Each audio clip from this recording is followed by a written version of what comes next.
Buenas tardes. Vamos a dar inicio al tema de enfermedades bacterianas parte 1.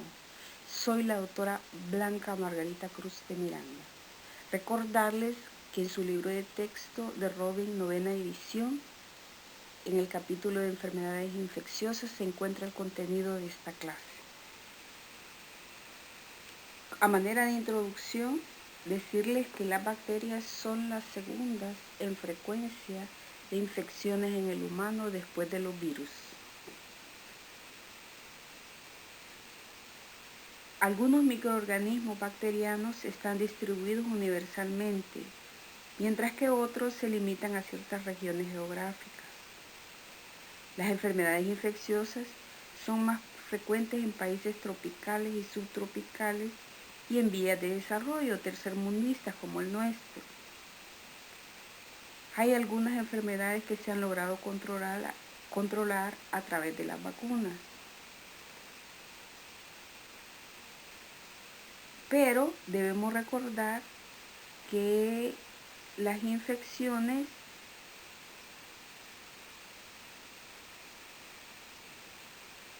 siguen siendo causa principal de morbimortalidad por diversos factores conocidos como la aparición de cepas de microorganismos resistentes a los antibióticos, el uso de tratamientos inmunosupresores en pacientes con tumores malignos o trasplantes de órganos que son presa de infecciones oportunistas, en un incremento de pacientes hospitalizados asociados a enfermedades nosocomiales y por último a pandemias como el VIH-Sida, esta que estamos viviendo actualmente, el coronavirus o SARS-CoV-2, que favorecen infecciones bacterianas sobreagregadas y las complican. También es necesario recordar las relaciones que se establecen entre el microorganismo y el huésped infectado. Puede ser de simbiosis, en la cual ambos se benefician, de comensalismo, donde uno se beneficia pero no perjudica al otro, de parasitismo verdadero, donde el parásito sí perjudica al huésped, y de saprofitismo, donde los microorganismos viven en tejidos muertos.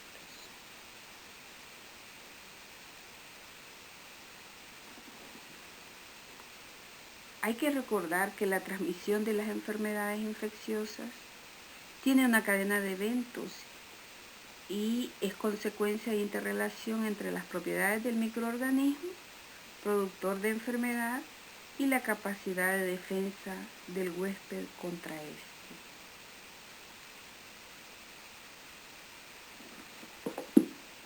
Y también recordar que esos mecanismos de defensa del huésped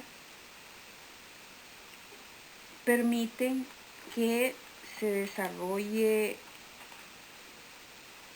una inmunidad innata o una inmunidad adaptativa frente al microorganismo infeccioso.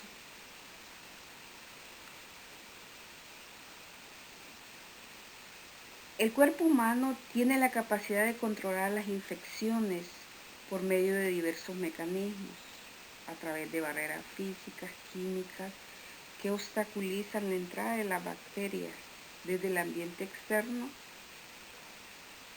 o de sitios que por lo general están colonizados por flora bacteriana normal. Las defensas del huésped se traspasan y se activa el sistema inmunitario, y básicamente la inmunidad constitutiva o innata proporcionada por las proteínas preformadas, por ejemplo el complemento, y de células inmunitarias como los fagocitos,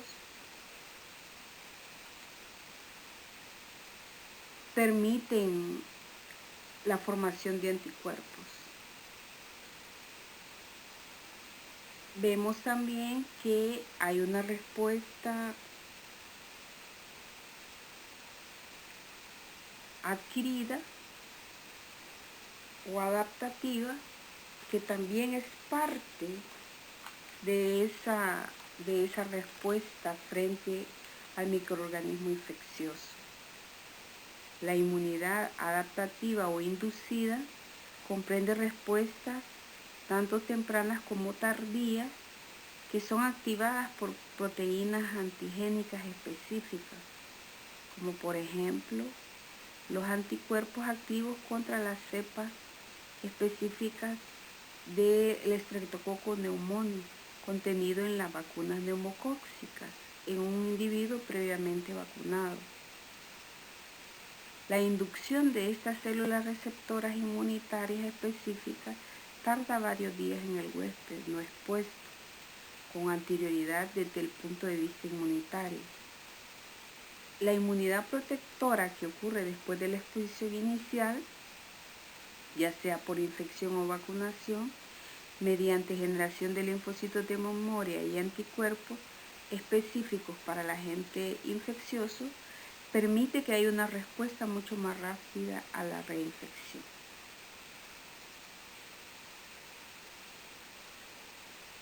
La flora bacteriana o microbiana normal que habita en el cuerpo alberga muchas especies de bacterias. Casi todos estos son comensales o flora normal. Y estos se definen como microorganismos que viven de modo simbiótico en el huésped humano o dentro del mismo.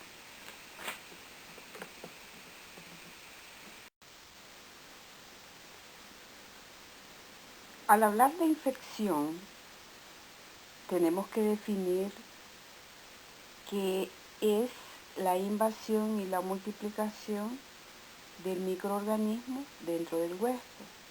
Esta infección puede ser abortiva, puede ser persistente, puede ser latente, puede ser aguda, puede ser subaguda o crónica.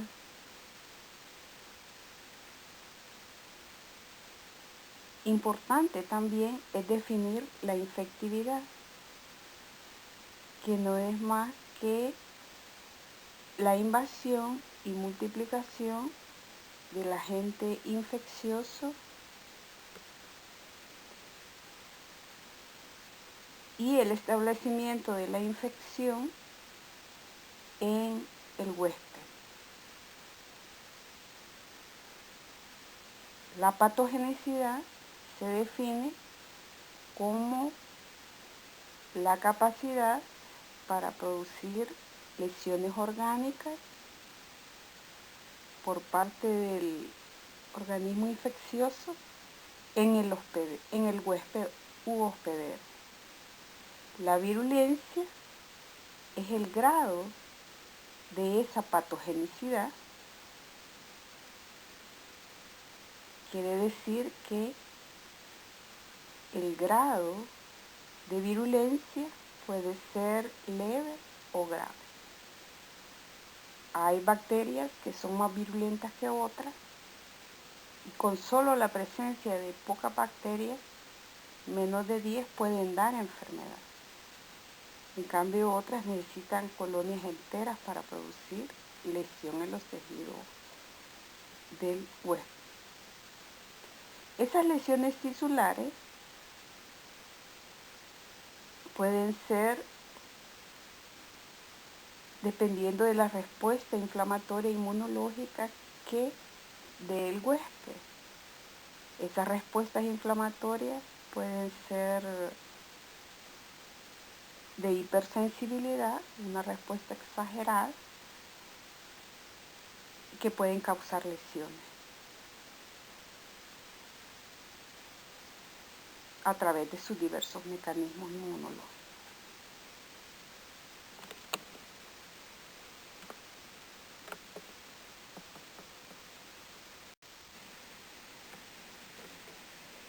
Dentro de los factores asociados al agente infeccioso tenemos que el éxito en la transmisión al huésped depende de si hay una vía de entrada exitosa hacia los tejidos, de la inmunidad también del hospedero y de otros factores asociados que básicamente permiten esa invasión, esa multiplicación y desarrollo de la infección.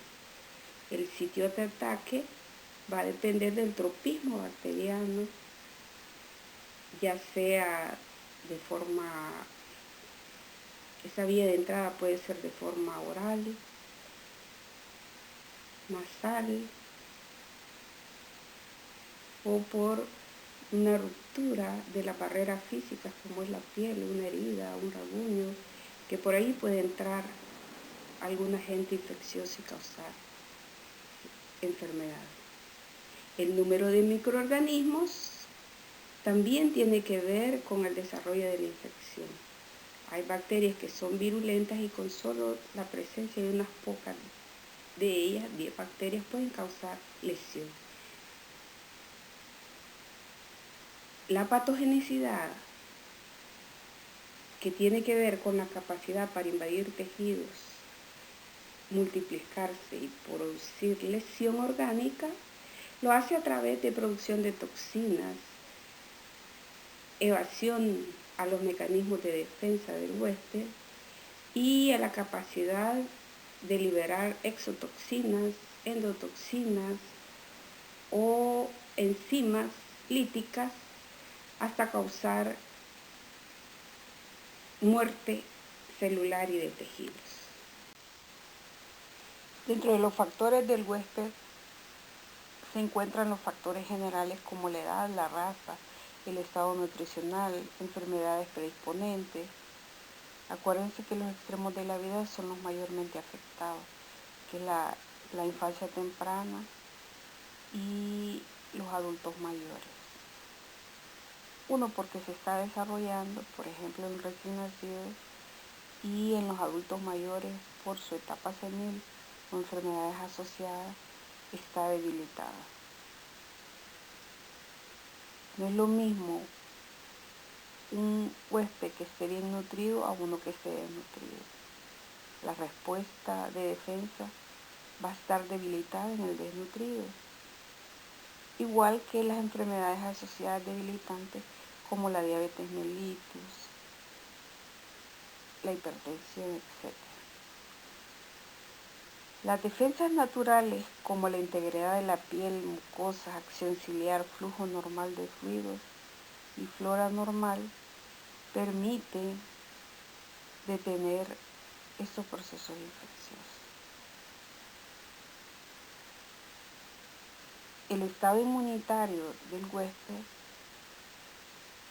es importante y también es importante la vacunación para prevención de las formas graves de las infecciones.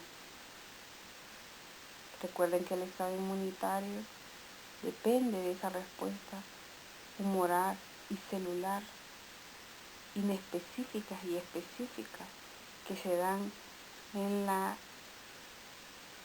respuesta de defensa naturales o innatas y en las inducidas o adaptativas, también llamadas adquiridas.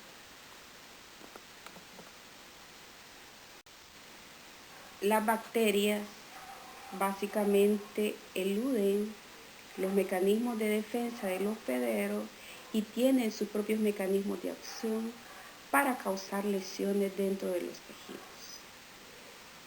Tenemos que conocer que las bacterias por su forma se dividen en cocos, bacilos y espiroquetas.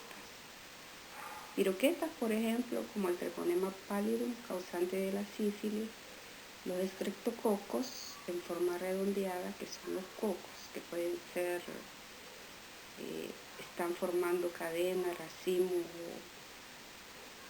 o en parejas, racimos como por ejemplo el Staphylococcus aureus, ¿verdad? y bacilos como el de la tuberculosis, que básicamente son pequeños bastoncillos rectos o curvados que por esa forma se distinguen, y por la coloración también que adoptan con ciertas técnicas especiales como la de Sil Nielsen, donde la podemos observar de color magenta. Por la tinción del Gram las podemos dividir a las bacterias en Gram positivas y Gram negativas. Por los requerimientos de oxígeno para su multiplicación tenemos aerobios y anaerobios. Aerobios estrictos como el Mycobacterium tuberculoso, que prefiere los vértices pulmonares para poder replicarse.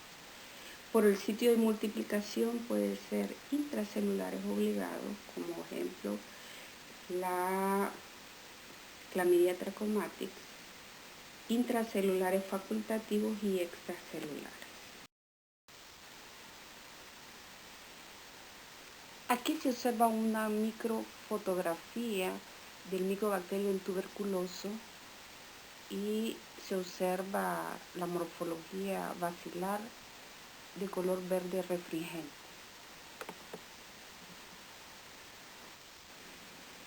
También tenemos otros bacilos como por ejemplo este, que podemos observar también su morfología alargada o en bastoncillo. Los cocos, aquí tenemos un ejemplo de formación de cadena, ¿verdad? Están agrupados de esa manera.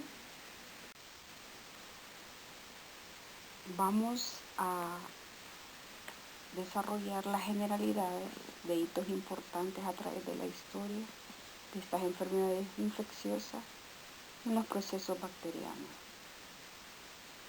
En 1843, Oliver Wendell Holmes asoció la muerte negra del parto con la detección directa de los médicos que asistían a estas mujeres en trabajo de parto.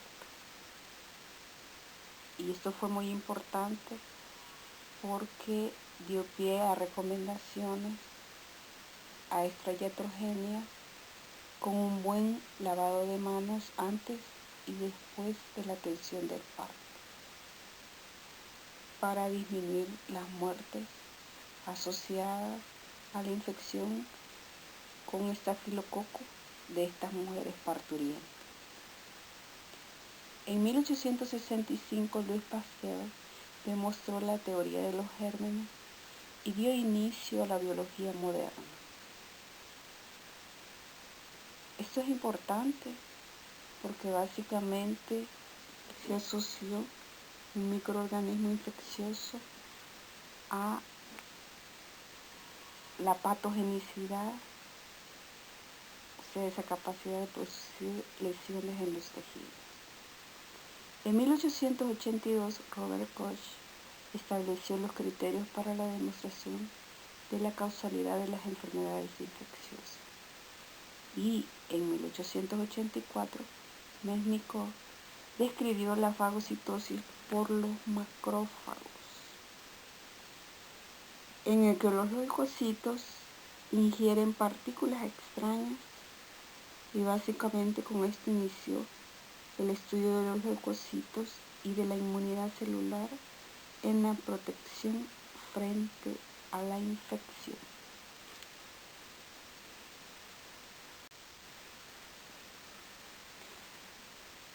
Otro hito importante a través de la historia se dio en 1928 con Fleming, quien fue el que descubrió la penicilina, y con el advenimiento de este antibiótico se redujo la mortalidad de las enfermedades infecciosas, que a la fecha han tenido sus modificaciones que han permitido mejorar prácticamente esa antibioterapia y erradicar complicaciones graves en esos procesos infecciosos. En 1933, Lancet estableció la tipificación del microorganismo infeccioso y la asociación con clones bacterianos con enfermedades. En 1944, Oswald Avery estableció la transferencia de ADN en estreptococos que dio pie a la genética molecular. En 1981 se estableció al microorganismo Staphylococcus aureus como causa del síndrome de shock tóxico en usuarios de tampones. En 1983 se asoció el Helicobacter pylori a úlcera gástrica. En 1992 se estableció una nueva cepa de cólera epidémico, el O139.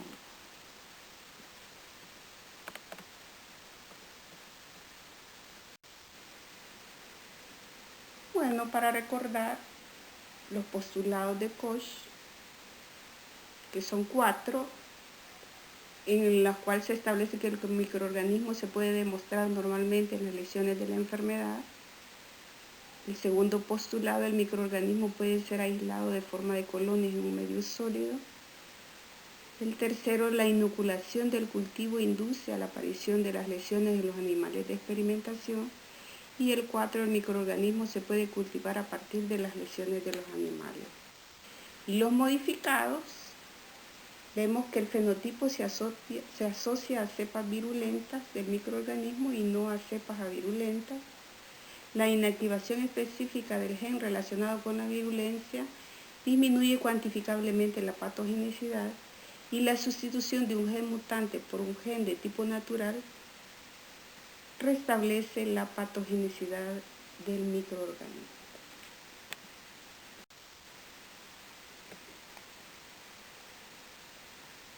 Las bacterias, como recordamos, son células procarióticas y lo importante de ellas, a diferencia de las eucariotas, es que estas carecen de núcleo y de otros organelos rodeados por membrana, pero sí tienen su propio DNA y RNA y proteínas para poder multiplicarse. Después de los virus, las bacterias son los agentes patógenos más frecuentes. Tenemos que recordar que los transposones que están presentes en algunas de ellas son elementos genéticos móviles que codifican factores de virulencia bacteriana. Los plásmidos, a través de estos se pueden transmitir estos elementos genéticos móviles y producir resistencia a ciertos fármacos. Las bacterias gram negativas, sus paredes están conformadas por 2 capas de fosfolípidos y una de péptidoglucano, y las gram positivas por una sola bicapa recubierta por péptidoglucanos. La virulencia bacteriana está asociada con el grado de patogenicidad del agente patógeno. Este es un esquema en el cual podemos evidenciar las bacterias gram negativas. Podemos observar su doble bicapa de fosfolípidos y prácticamente dentro de estas 2 bicapas podemos ver la capa de péptidoglucano. En su superficie podemos ver lipopolisacáridos, como son las proteínas de adherencia o pilus, las adhesinas también de los pili, y en algunas de ellas se puede observar su cápsula. Esto es ejemplo de la bacteria gram negativa. En cambio, las gram positivas podemos evidenciar su cápsula, su doble bicapa de lípidos rodeada o cubierta por péptidoglucano. Podemos ver las proteínas F los ácidos lipoteicoicos, que son importantes para su transmisión al hospedero, la fibría o proteína M, que están presentes en la bacteria gram positiva.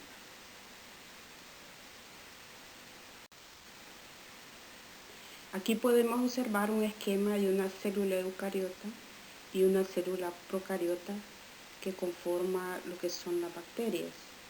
Podemos evidenciar las diferencias y más que todo lo que podemos observar es la ausencia de la membrana nuclear en las células procariotas.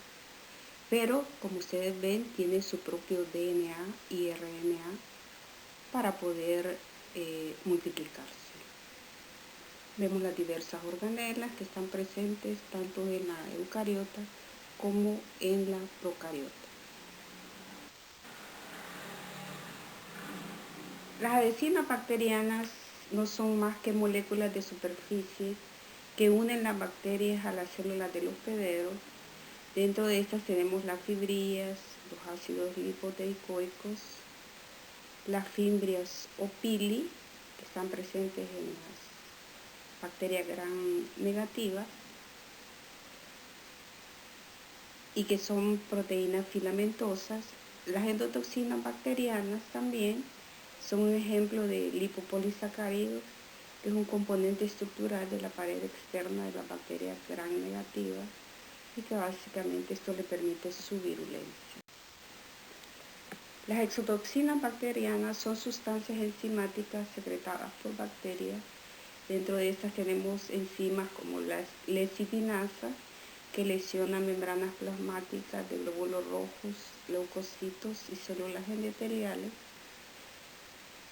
Las enterotoxinas de Vibrio Coria y E. coli, que básicamente es un ejemplo de exotoxinas bacterianas, y la asociación con enfermedades diarreicas.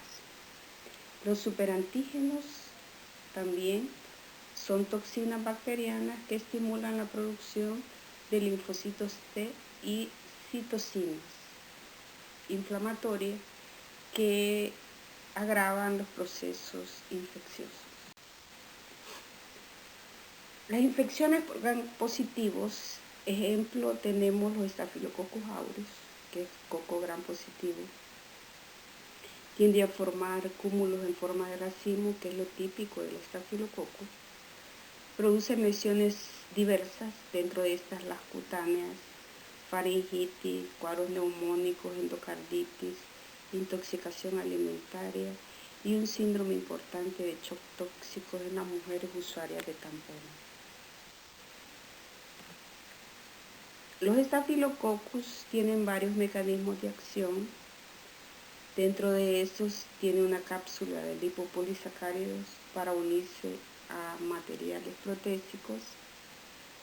Tiene proteínas de superficie para fibrinógeno. Ejemplo, tenemos la fibronectina, la vibronectina, que utiliza como puente para unirse a las células endoteliales y poder invadirlas. Produce enzimas como la lipasa, que produce accesos cutáneos por infección estafilocócica. Tiene una proteína A en su superficie que fija la porción FC de las inmunoglobulinas para contrarrestar la acción de los anticuerpos.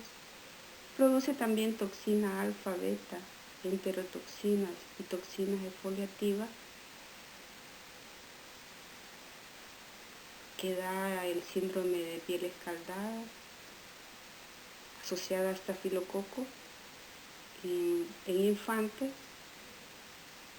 Básicamente producen lo que es el síndrome de Richter, que tiene que cursar este síndrome con lo que son un cuadro de conjuntivitis y las lesiones inflamatorias eritematosas, descamativas, asociadas a esta infección.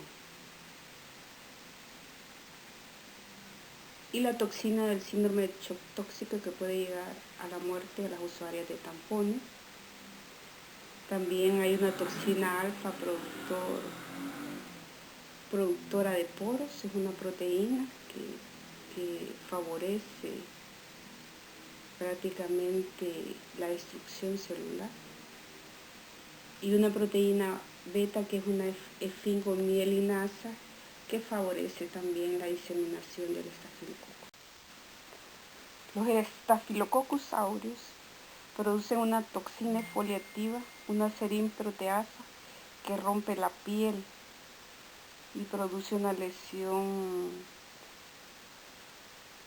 grave de la piel ampollosa asociada a esta bacteria.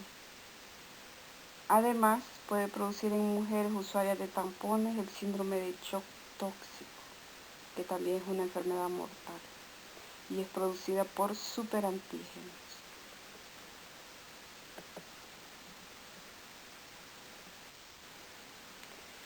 Las infecciones de la piel por Staphylococcus aureus pueden producir desde lesiones furunculosas, que son inflamaciones a nivel del folículo piloso, comúnmente llamadas DBS, el antrax, que produce una lesión subcutánea profunda y que puede formar fístulas, afección de las glándulas apócrinas, produciendo una hidradenitis supurativa, o lesiones sumamente dolorosas en el lecho unguial, como lo es la paronychia, panadizos en las yemas de los dedos también, y el síndrome de piel escaldada, producida por una toxina A y B en la capa granulosa de la piel. Puede producir también en algunos la enfermedad de Ritter, que no es más que un proceso inflamatorio periocular y perioral que causa además conjuntivitis y proceso febril asociado.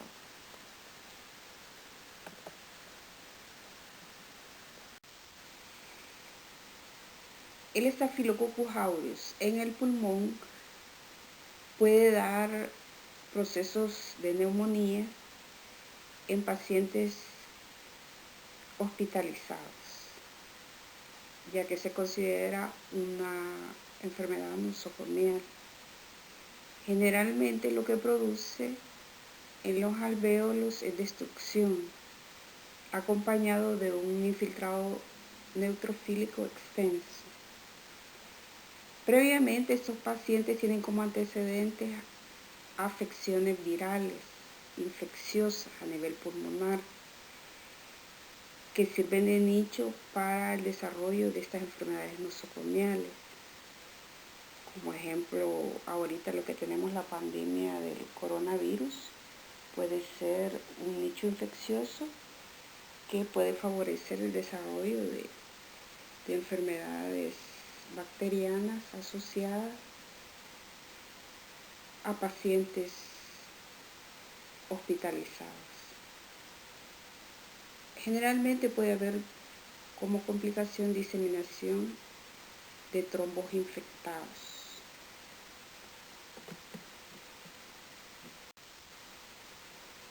En esta diapositiva se ve una síntesis de lo que son los factores de virulencia del Staphylococcus aureus y sus efectos biológicos de cada factor.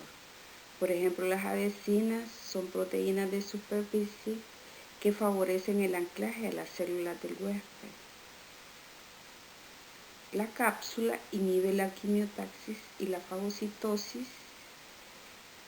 además de inhibir la proliferación de células mononucleares. Los peptidoglicanos proporcionan estabilidad osmótica, estimula la producción de pirógenos endógenos, es un quimioatrayente leucocitario, por ello es la formación de los abscesos y además inhibe la fagocitosis. El ácido teicoico regula la concentración catiónica de la membrana celular y se une a la fibronectina. La proteína A inhibe la eliminación mediada por anticuerpos al unirse a los receptores Fc de las inmunoglobulinas G. es quimioatrayente, leucocitario y anticomplemento. Y la membrana citoplasmática es una barrera osmótica que regula el transporte hacia el interior y el exterior de las células. Y también es la localización de enzimas biosintéticas y respiratorias.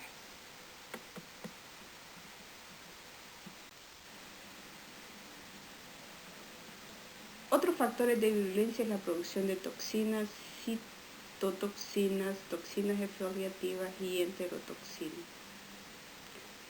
Y también la producción del síndrome de shock tóxico por la toxina 1. Los efectos biológicos que tenemos es que las citotoxinas alfa, beta y leucocidina son tóxicas para muchas células, incluyendo los leucocitos, eritrocitos, macrófagos, plaquetas y fibroblastos. Las toxinas exfoliativas asociadas con el síndrome de piel escaldada o enfermedad de Ritter en menores de 5 años son tóxicas para muchas células, incluyendo los leucocitos, eritrocitos, macrófagos, plaquetas y fibroblastos. Las enterotoxinas A, B, C, D, E y F son superantígenos asociados al Staphylococcus aureus que estimulan la producción de linfocitos T y liberación de citocinas, estimulan la liberación de mediadores inflamatorios en los mastocitos, aumentando el peristaltismo intestinal y pérdida de líquidos, así como la aparición de náuseas y vómitos. El síndrome de shock tóxico es producido por un superantígeno que estimula la producción de linfocitos T y la liberación de citocinas, produce extravasación y destrucción celular de células endoteliales y puede causar la muerte en usuarias de tabaco. Otros factores de virulencia son la producción de enzimas, que tenemos las coaglasas, catalasas, hialuronidasa, fibronectina, lipasas, nucleasas, penicilinasa. Entonces la coaglasa lo que hace es convertir el fibrinógeno en fibrina formando una capa protectora. La catalasa cataliza la conversión de peróxido de hidrógeno. La hialuronidasa hidroliza los ácidos hialurónicos de los tejidos conectivos, facilitando la diseminación del estafilococo en los tejidos. La fibrinolicina disuelve los coágulos de fibrina. Las lipasas hidroliza los lípidos, permite colonizar nuevas áreas de piel. Las nucleasas hidroliza el ADN, es un factor de difusión. Y la penicilinasa hidroliza las penicilinas. Dentro de los factores de patogenicidad para producir lesión en el estafilococos tenemos factores solubles como las enzimas y las toxinas. Las enzimas tenemos, como ya mencionamos anteriormente, la hialuronidasa, las lipasas, las nucleasas, las coaglasas, la estafiloquinasa. Dentro de las toxinas tenemos la leucocidina, hemolicina, la toxina del síndrome de shock tóxico y exfoliativo como el síndrome de piel escaldada o enfermedad de Ritter, menores de. Esta es una diapositiva en la cual podemos observar las múltiples patologías que puede producir el estafilococo. Dentro de estos son las neumonías estafilocóxicas, que son, como dijimos, necrotizantes y intrahospitalarias, infecciones de heridas. Al haber una pérdida de la solución de continuidad puede causar infección de la herida. En las usuarias de tampones puede cursar con la producción de superantígenos y producir el síndrome de shock tóxico. En la piel puede formar abscesos en el folículo piloso, como los frúnculos, o conocidos comúnmente como diviesos. Puede haber formación de impétigo, puede haber también una endocarditis bacteriana, puede haber otro tipo de infecciones estafilocóxicas asociadas a la bacteria, ¿verdad? Como lo es la intoxicación alimentaria, que puede haber aumento del peristaltismo, náuseas y vómitos por la presencia de superantígenos bacterianos por Staphylococcus.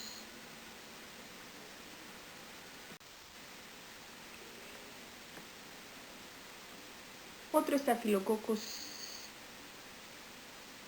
gran positivo es el Staphylococcus epidermidis, que produce infecciones oportunistas en pacientes que usan prótesis o que usan catéteres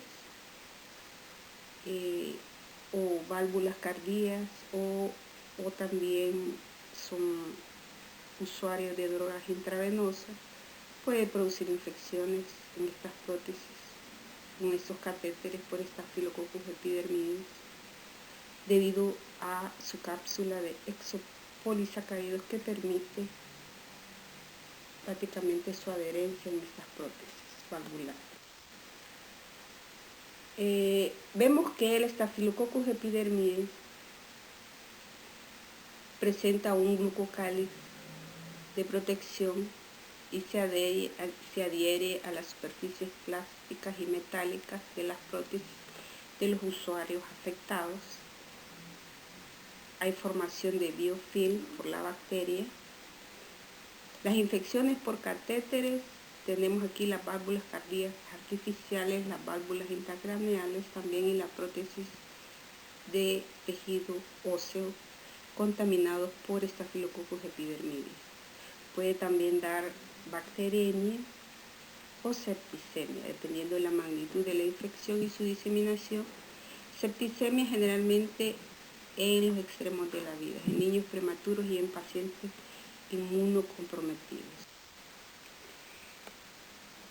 Los estreptococos beta hemolíticos del grupo A son cocos gram positivos anaerobios facultativos que crecen en pareja o en cadena y producen lesiones supuradas de la piel, como impétigos, el orofaringo, faringoamigdalitis, neumonías a nivel pulmonar o a nivel de las válvulas cardíacas. Hay infecciones. Básicamente pueden producir síndromes post-estreptocóxicos, como es la fiebre reumática y la glomerulonefritis por inmunocomplejos a nivel de los glomérulos renales, lesionando estos inmunocomplejos lo que es el endotelio de los pericelos que están en los podocitos. La mayor parte de estos estreptococos son beta hemolíticos, eso hay que tenerlo presente.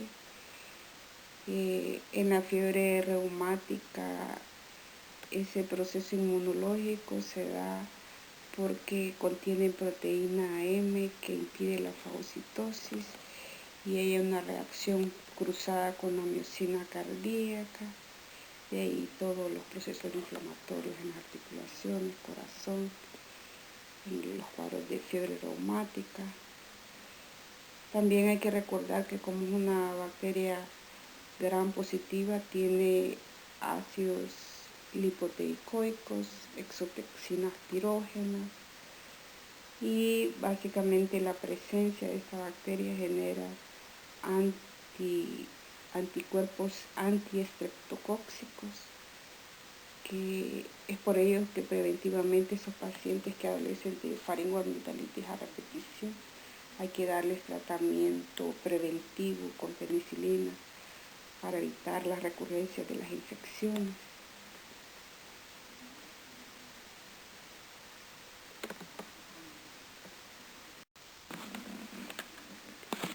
Los estreptococos piógenes del grupo A pueden dar enfermedades en su mayoría leves de tipo agudo a nivel de garganta y piel, como es la faringoamigdalitis y los impétigos.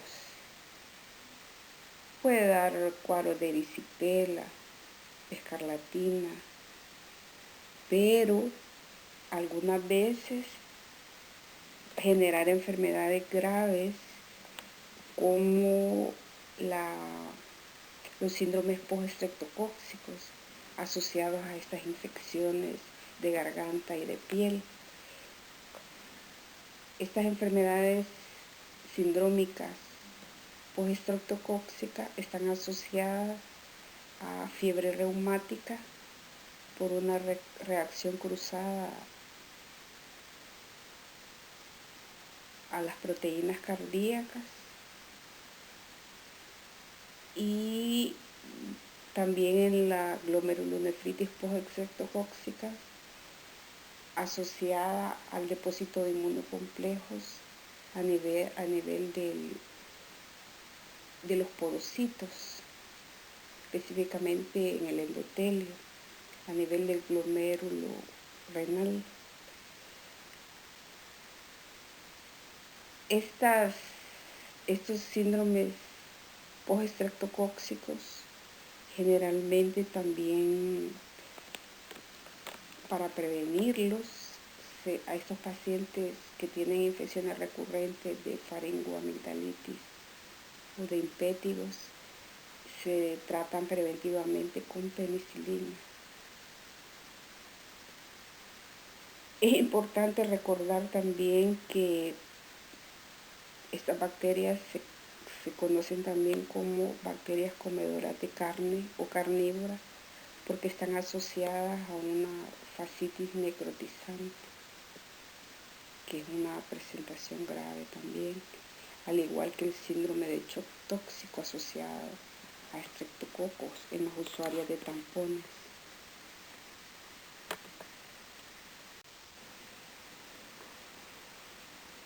Los estreptococos comedores de carne básicamente pueden dar infecciones bacterianas cutáneas y tienen un amplio espectro clínico de presentación y van desde infecciones mínimas localizadas, superficiales, hasta comprometer tejidos profundos y causar necrosis. Este tipo de lesiones superficiales pueden ir como formación de celulitis, impétigo, erisipela, procesos de escarlatina, fascitis necrotizante, síndrome de shock tóxico, todo esto asociado a infección estreptocóxica. La virulencia del estreptococo del grupo E está dada por la adherencia a la superficie de las células del hospedero o del huésped, invasión de sus células epiteliales, mecanismos que evaden la oxidatización y fagocitosis, por eso es que sobreviven dentro de estas células, y producción de toxinas y enzimas que ayudan a su replicación. Las enfermedades clínicas por infecciones estreptocóxicas supurativas tenemos la faringitis, el pioderma, la erisipela, la celulitis, la fascitis necrotizante, el síndrome de shock tóxico, estreptocóxico, la fiebre puerperal y la bacteriemia. Las enfermedades estreptocóxicas no supurativas es la fiebre reumática, que básicamente tenemos asociada a esta infección, y la glomerulonefritis aguda. Otro grupo importante es el grupo B, conocido también como Streptococcus agalactiae, importante en infecciones en recién nacidos de mujeres que están infectadas con este grupo B. Estos estreptococos son bacterias comunes en el tubo digestivo, el tracto urinario y la región genital. Es muy raro que den problemas en adultos, pero si se infectan los recién nacidos a través del parto, pueden dar enfermedades mortales, porque puede dar cuadros de meningitis o cuadros de corionitis en el embarazo. Por eso su importancia.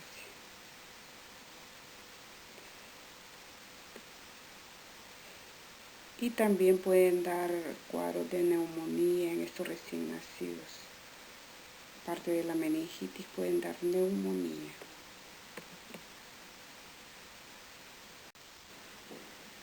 Tenemos el estreptococo pneumoniae o neumococo, que está asociado a neumonía lugar adquirida como causa más frecuente. El 95% de la gente causa más frecuente esta neumonía lugar adquirida.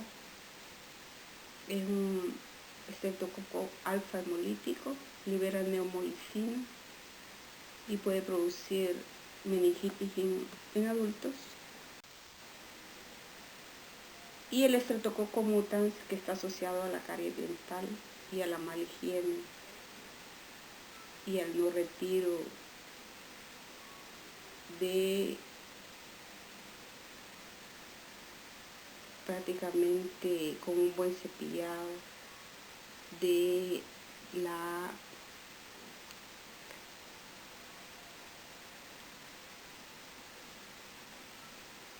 placa bacteriana.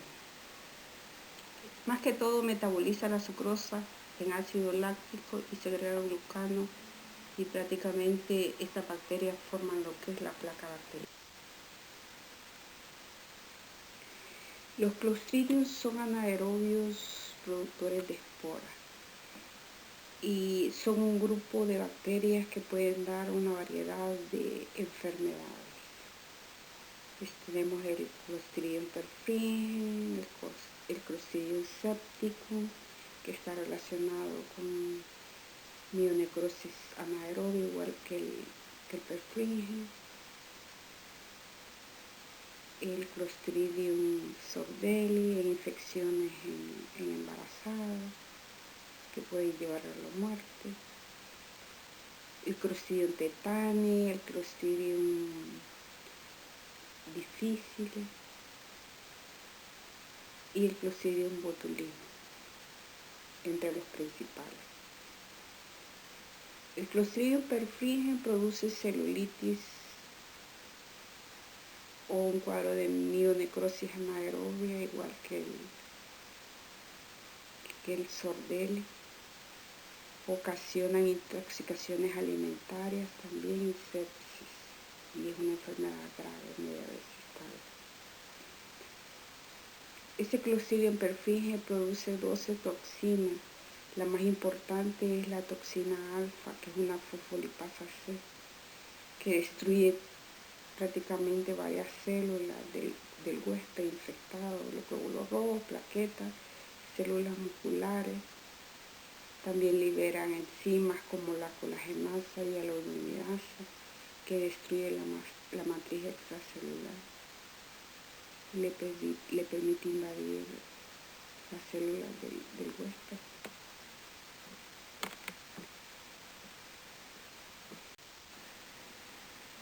Su adherencia. El Clostridium perfringens es la especie invasora. Se identifican 5 tipos: A, B, C, D, E, en función de producción de toxinas mayores y antígenos menores excretados al medio ambiente, una ADNasa, colagenasa y aluronidasa a nivel de la matriz extracelular para permitir la invasión de la célula del hospedero. Tiene 14 antígenos o toxinas menores solubles y toxinas y enzimas importantes: la toxina alfa, la toxina beta, la toxina kappa, mu, lambda. Entonces, estas toxinas alfa son producidas por el tipo A, que es una lecitinasa fosfolipasa C, que destruye eritrocitos, leucocitos, plaquetas y células endoteliales. Son hemolíticas. La toxina beta es un epsilon que aumenta la permeabilidad capilar. La toxina beta también participa en la enterocolitis microtizante. La toxina kappa, mu y lambda y neuroamidinasa participan en la destrucción tisular y diseminación de la bacteria. Y la enterotoxina, que es una proteína termolábil producida por las cepas tipo A, produce cambios electrolíticos similares a las bacterias enterotoxigénicas también. Puede dar un cuadro de intoxicación. Dentro de los factores de patogenicidad están las toxinas mayores y las toxinas menores, asociadas a los Clostridium. La toxina alfa, una lecitinasa fosfolipasa C, hace efecto local y necrotizante debido a que rompe la lecitina de la membrana celular del huésped, hidroliza la cefalina y la esfingomielina y rompe la membrana de los eritrocitos. Es eminentemente hemolítica. La toxina beta, producida por el Clostridium perfringens tipo C, causa necrosis de tejidos por un mecanismo no claro y provoca enteritis necrotizante. Dentro de las toxinas menores tenemos la toxina teta, potente hemolítico intravascular, que puede llegar a producir insuficiencia renal aguda en el huésped. La toxina mu, que es una ADNasa, colagenasa y hialuronidasa, que entra en contacto con la célula del huésped para poder invadirla. La enterotoxina, fabricada solamente por el Clostridium perfringens tipo A, provoca envenenamiento por alimentos y da intoxicación alimentaria. La toxina beta, epsilon, iota y teta aumentan la permeabilidad vascular y las toxinas kappa, lambda, mu y neuroaminidasa producen destrucción tisular y por consiguiente diseminación de la bacteria.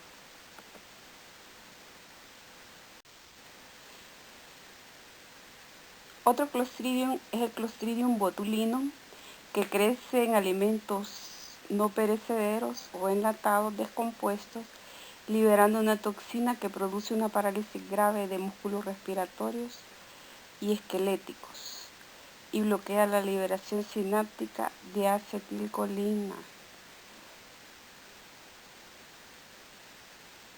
También otro ejemplo es el Clostridium difficile, que prolifera en la flora intestinal de pacientes tratados con antibióticos, liberando múltiples toxinas y produciendo colitis pseudomembranosa.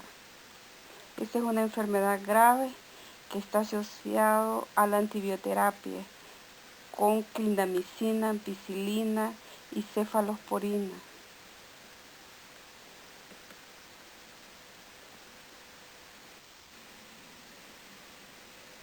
Básicamente, el Clostridium difficile es un agente etiológico de colitis pseudomembranosa. Se encuentra como una flora comensal de una persona que recibe tratamiento antimicrobiano y la bacteria produce toxina. Esta bacteria es un colinizador habitual en menores de 1 año y de un 0 a 10% en adultos. Básicamente está asociado a antibioterapias de ampicilina y clindamicina principalmente para producir la colitis pseudomembranosa. La toxina alfa tiene acción enterotoxigénica responsable de hipersecreción, aumentos intracelulares de calcio, estimulación de vulva de cloruro y aumento de presión osmótica. La toxina beta tiene una acción citotóxica, produce efecto citopático en la monocapa celular, inhibe la antitoxina C por cruce inmunológico.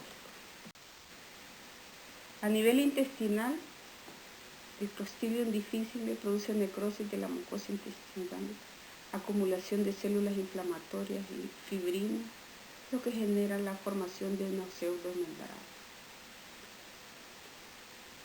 Esta colitis que se produce, hay cuadros de diarrea que pueden ser de leves a severos,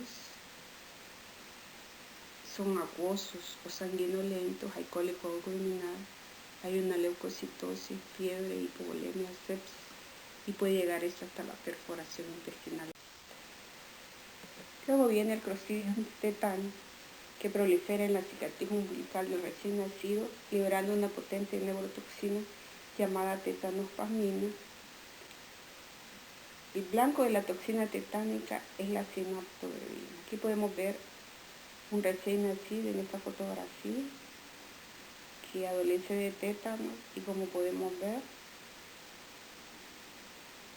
las contracciones de los músculos de la cara, podemos observar prácticamente el efecto ya de la infección en su fase, la contracción del macetero, ese trismo que se da, ¿verdad?, en el recién nacido. Este es el tétano, el agente etiológico del Clostridium tetani. Podemos observar microscópicamente el bacilo en forma de palillo de tambor, característico, ¿verdad? Es una bacteria en forma de bacilo delgado, genera esporas, por eso que ustedes ven las esferas terminales que tienen mayor diámetro que el bacilo. Las esporas resisten a la acción de la mayoría de desinfectantes y a la ebullición de varios minutos. Es por eso que la atención del parto en casa o extrahospitalario, si no se tiene un buen conocimiento de que no son destruidas estas esporas de la bacteria por la ebullición, puede ser causa de infección de Clostridium tetani. Actualmente no, porque ya se ha trabajado en salud pública para lograr contrarrestar la atención de partos en casa y hacerlos intrahospitalariamente. Es una bacteria móvil que no posee numerosos flagelos y requiere de una condición anaerobia para su respiración. El factor más importante es la producción de una potente neurotoxina extracelular que se produce, conocida como tétanospasmina, y la forma de contaminación es a través de la contaminación de la herida por medio de la tierra o cuerpos extraños. En los países subdesarrollados es común la presencia de tétanos en recién nacidos o en sus madres por prácticamente la tensión inadecuada del parto, al ligar el cordón umbilical o al remover la placenta. También son comunes los casos de abortos y actos quirúrgicos. En actos quirúrgicos que no llevan adecuada antisepsia puede haber también infección por tétano. La bacteria obtiene un lugar ideal para proliferar en orillas contaminadas con áreas de necrosis, es su lugar favorito. Este Clostridium tetani se desarrolla localmente y la toxina alcanza el sistema nervioso central. Una vez llega a este sistema, produce parálisis espástica y convulsiones. El periodo de incubación es corto, entre 4 días y algunas semanas. Uno de los primeros músculos que se afecta es el macetero, por lo que el individuo no puede abrir la boca. Se produce contracción dolorosa de los músculos dorsales y de los músculos abdominales y faciales. Hay una risa sardónica. Aquí vemos el ejemplo en este adulto con su característica risa sardónica, ¿verdad?, donde hay una manifestación clínica generalizada. Básicamente el periodo de incubación está directamente relacionado con la distancia de la puerta de entrada de la bacteria hacia el sistema nervioso central. La afectación de los músculos maceteros o trismos es el signo inicial en los pacientes, y la risa sardónica característica resulta de la contracción mantenida de los músculos faciales.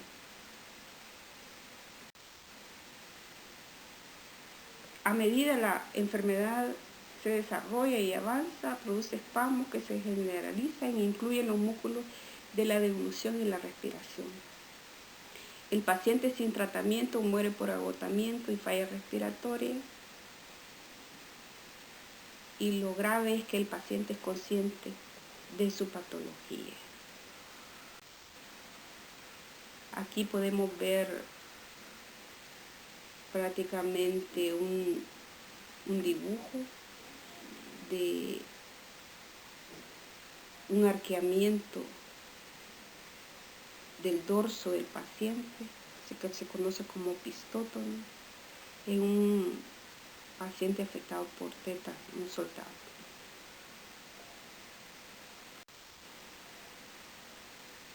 Las medidas preventivas, siempre atender los partos intrahospitalarios, lavarse las heridas con agua y jabón adecuadamente, con un cepillo, vacunarse para proteger a los niños. Hay una vacuna triple,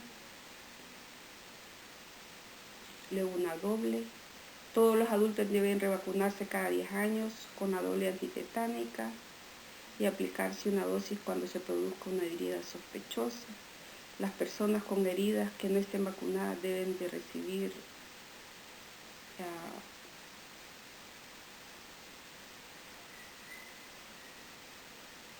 suero antitetánico, y las embarazadas deben vacunarse para prevenir el parto y prevenir que el recién nacido se afecte por esta enfermedad. Otra enfermedad importante es la difteria, que es ocasionada por el Corynebacterium diphtheria, un gran positivo que solo libera una toxina A y B y se transmite de persona a persona por gotitas de saliva y escamas cutáneas. Puede producir enfermedades de la garganta, que en otros casos también puede dar solamente infección a nivel de la piel y producir esas escamas infecciosas. Puede dar un síndrome difterico grave que puede llevar a la muerte al paciente.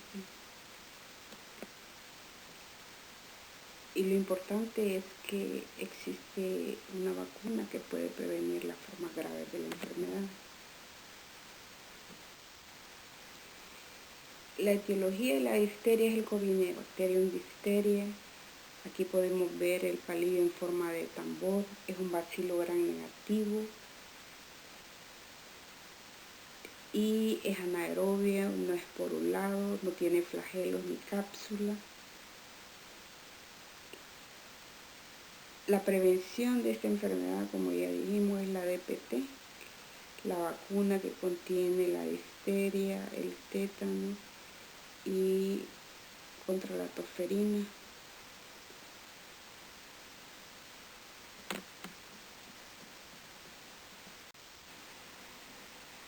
El reservorio solamente es el humano, el periodo de incubación de 2 a 5 días para desarrollar la infección.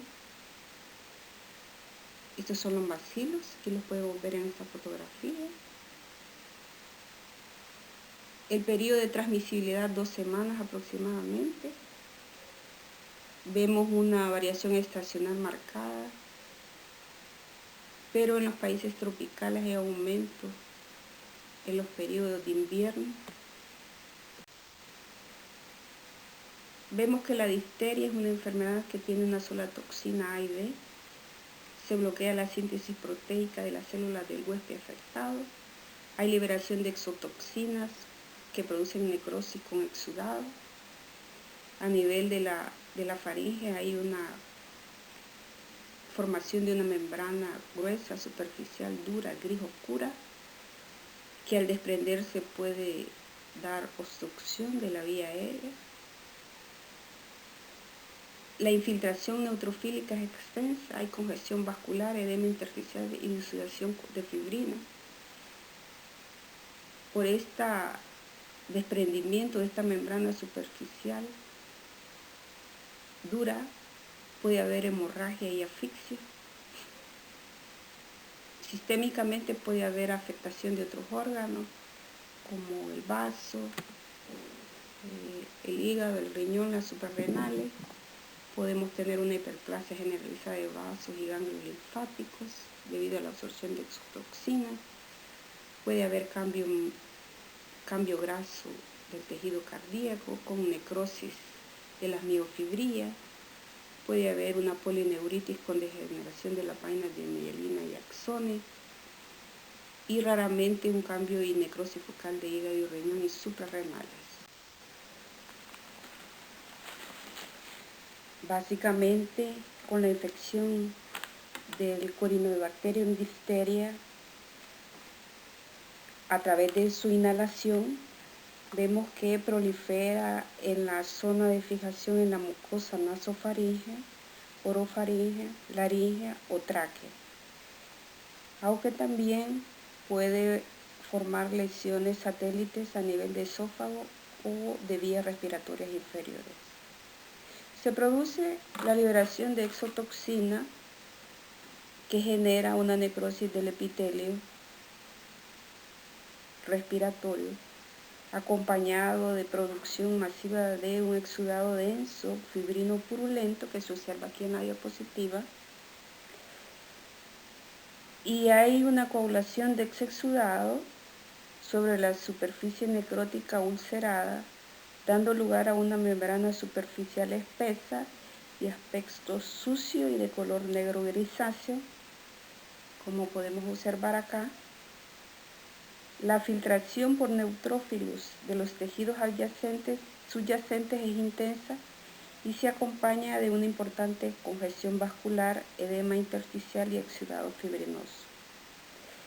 Como complicación podemos tener asfixia por desprendimiento del lecho inflamado y vascularizado de esta membrana que se forma de color negro grisáceo y que puede producir hemorragia y asfixia y llevar a la muerte del paciente.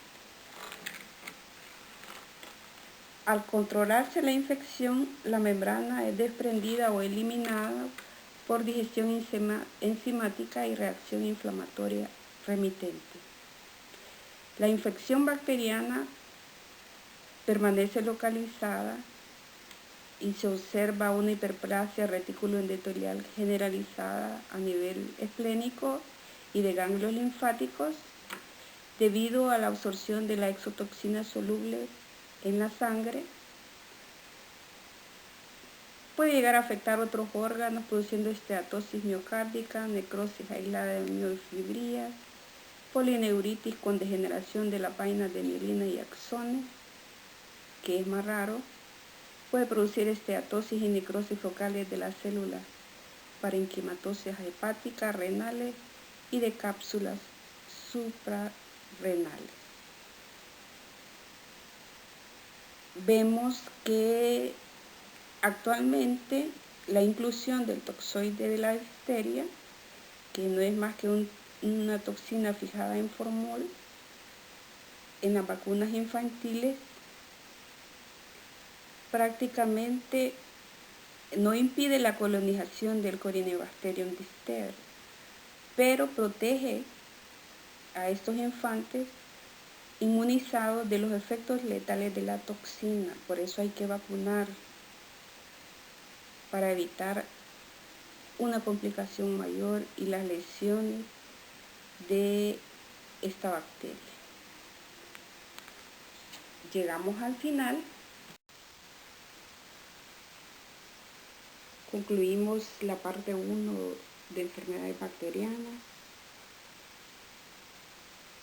Se les da la indicación de que amplíen con su libro de texto y le saquen el mayor provecho a esta presentación. Muchas gracias.